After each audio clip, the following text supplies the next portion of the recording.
এই বৃষ্টি ভেজা সুন্দর মুহূর্ত দিয়েই আজকে আমি আমার ভিডিওটা স্টার্ট করছি। হ্যালো এভরিওয়ান, কেমন আছো তোমরা সবাই? আমি তো খুব ভালো আছি, আর তোমরাও নিশ্চয়ই খুব ভালো আছো। আর এই বৃষ্টির দিনে সকলে নিশ্চয়ই খুব সুন্দর করে দিনটাকে উপভোগ করছো।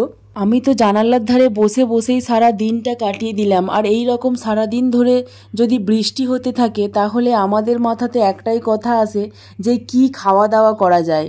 বৃষ্টি মানেই খিচুড়ি, বাট আজকে আমাদের বাড়িতে কিন্তু খিচুড়ি হয়নি। আজকে হয়েছে বাঙালির আর একটা ইমোশনের জায়গা, যেটা হলো বিরিয়ানি।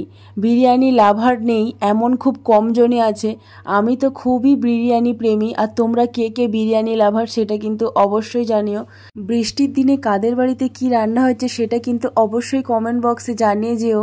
আর তারপরে সন্ধ্যাবেলায় আমার মা এখানে গরম গরম বেগুনি ভাজছিল, আমি একটু হেল্প করে দিচ্ছিলাম। বেগুনি তো কমপ্লিট, কিন্তু খাওয়ার আগেই ঠিক সেই মুহূর্তে কারেন্টটা চলে গেল। আর এই বৃষ্টির দিনে একটা খুবই প্রবলেম হয় যে বারবার কারেন্ট চলে যায়, আর একবার কারেন্ট চলে যাচ্ছে আর আসছে, এতে একদমই ভালো লাগছে না। ভিডিওটি যদি ভালো লেগে থাকে তাহলে একটা ছোট্ট করে লাইক করে দিও। টাটা, বাই বাই, আবার দেখা হবে পরবর্তী কোনো ভিডিওতে।